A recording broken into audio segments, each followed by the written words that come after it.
नमस्ते।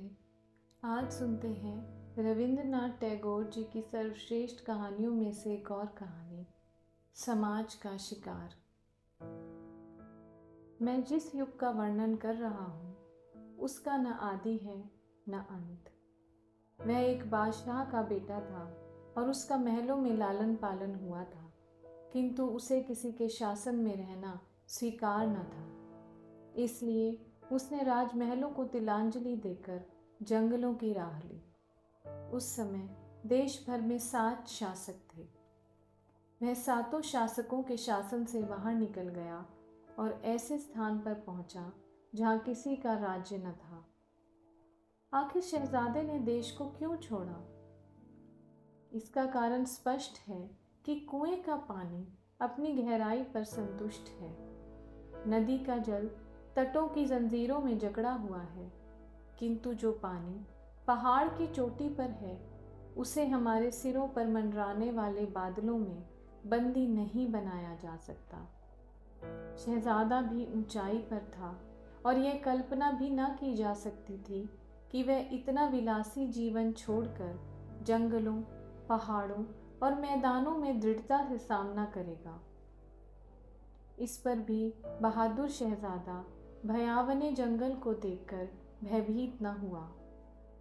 उसकी राह में 7 समुद्र थे और न जाने कितनी नदियां, किंतु उसने सबको अपने साहस से पार कर लिया।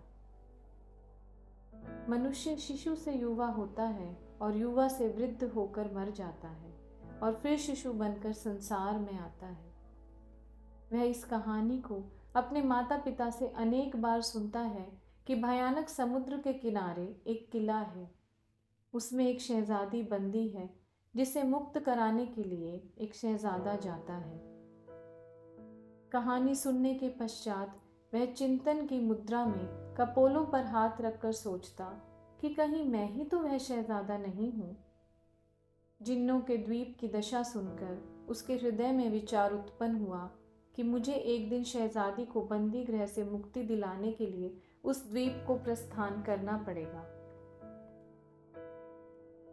संसार वाले मान सम्मान चाहते हैं, धन ऐश्वर्य के इच्छुक रहते हैं, प्रसिद्धि के लिए मरते हैं, भोग विलास की खोज में लगे रहते हैं, किंतु स्वाभिमानी शहजादा सुख चैन का जीवन छोड़कर अभागी शहजादी को जिन्नों के भयानक बंदी गृह से मुक्ति दिलाने के लिए भयानक द्वीप का पर्यटन करता है। भयानक तूफानी सागर के सम्मुख शहजादे ने अपने थके हुए घोड़े को रोका, किंतु पृथ्वी पर उतरना था कि सहसा दृश्य बदल गया और शहजादे ने आश्चर्यचकित दृष्टि से देखा कि सामने एक बहुत बड़ा नगर बसा हुआ है। ट्रॉम चल रही है, मोटरें दौड़ रही हैं, दुकानों के सामने खरीदारों की और दफ्तरों के सामने क्लर्कों की भीड़ है। फैशन के मतवाले चमकीले वस्त्रों से सुसज्जित शहरों घूम रहे हैं। शहजादे की यह दशा कि पुराने कुर्ते में बटन भी लगे हुए नहीं, वस्त्र मैले, जूता फट गया, हर एक व्यक्ति उसे घृणा की दृष्टि से देखता है, किंतु उसे चिंता नहीं। उसके सामने एक ही उद्देश्य है और वह अपनी धुन में मग्न है। अब वह नहीं जानता कि शहजादी कहाँ है। वह एक अभागे पिता की अभागी बेटी है। धर्म के ठेकेदारों ने उसे समाज की मोटी जंजीरों में जकड़कर छोटी अंधेरी कोठरी के द्वीप में बंदी बना दिया है। चहुं ओर पुराने रीति रिवाज और रूढ़ियों के समुद्र घेरा डाले हुए हैं। क्योंकि उसका पिता निर्धन था और वह अपने होने वाले दामाद को लड़की के साथ अमूल्य धन संपत्ति न दे सकता था, इसलिए किसी सज्जन खानदान का कोई शिक्षित युवक उसके साथ विवाह करने पर सहमत न होता था। लड़की की आयु अधिक हो गई। वह रात दिन देवताओं की पूजा अर्चना में लीन रहती थी। उसके पिता का स्वर्गवास हो गया और वह अपने चाचा के पास चली गई। चाचा के पास नगद रुपया भी था और काफ़ी मकान आदि भी। अब उसे सेवा के लिए मुफ्त की सेविका मिल गई। वह सवेरे से रात के 12 बजे तक घर के कामकाज में लगी रहती। बिगड़ी दशा का शहजादा उस लड़की के पड़ोस में रहने लगा। दोनों ने एक दूसरे को देखा। प्रेम की जंजीरों ने उनके हृदयों से विवाह कर लिया। लड़की जो अपने पैरों से कुचली हुई कोमल कली की भांति थी, उसने प्रथम बार संतोष और शांति की सांस ली। किंतु धर्म के ठेकेदार यह किस प्रकार सहन कर सकते थे कि कोई दुखित स्त्री लोहे की जंजीरों से छुटकारा पाकर सुख का जीवन व्यतीत कर सके। उसका विवाह क्या हुआ कि एक प्रलय उपस्थित हो गई। प्रत्येक दिशा में शोर मचा कि धर्म संकट में है, धर्म संकट में है। चाचा ने मूंछों पर ताव देकर कहा, चाहे मेरी संपूर्ण संपत्ति नष्ट ही क्यों न हो जाए, अपने कुल के रीति रिवाजों की रक्षा करूंगा। बिरादरी वाले कहने लगे, एक समाज की सुरक्षा हेतु लाखों रुपया बलिदान कर देंगे। और एक धर्म के पुजारी सेठ ने कहा, भाई कलयुग है कलयुग, यदि हम अचेत रहे तो धर्म विलय हो जाएगा। आप सब महानुभाव रुपए पैसे की चिंता ना करें। यदि यह मेरा महान कोष धर्म के काम ना आया तो फिर किस काम आएगा। तुम तुरंत इस पापी चांडाल के विरुद्ध अभियोग आरंभ करो। अभियोगी न्यायालय में उपस्थित हुआ। अभियोगी की ओर से बड़े बड़े वकील अपने गाउन फड़काते हुए न्यायालय पहुंचे।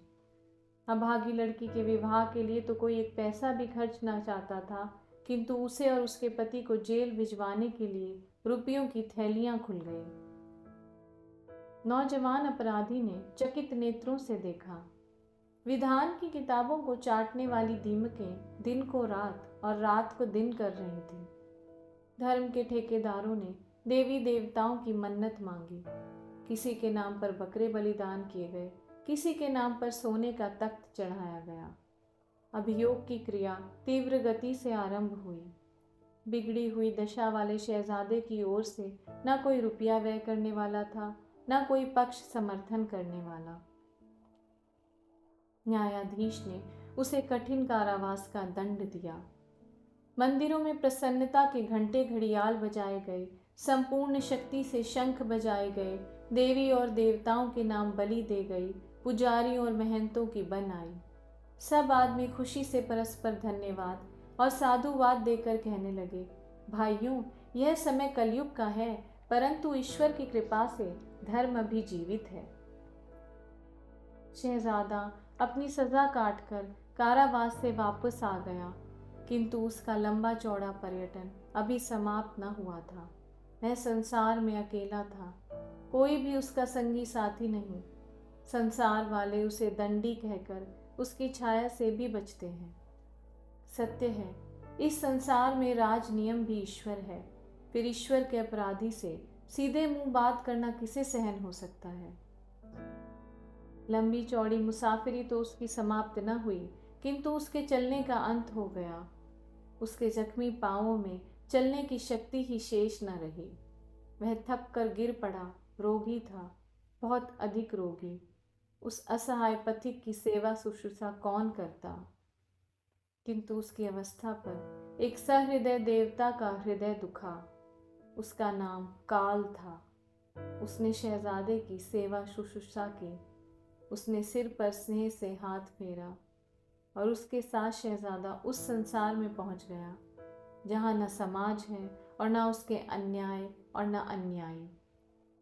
बच्चा आश्चर्य से अपनी माँ की गोद में यह कहानी सुनता है और अपने फूल से कोमल कपोलों पर हाथ रखकर सोचता है, कहीं वह शहजादा मैं ही तो नहीं हूँ।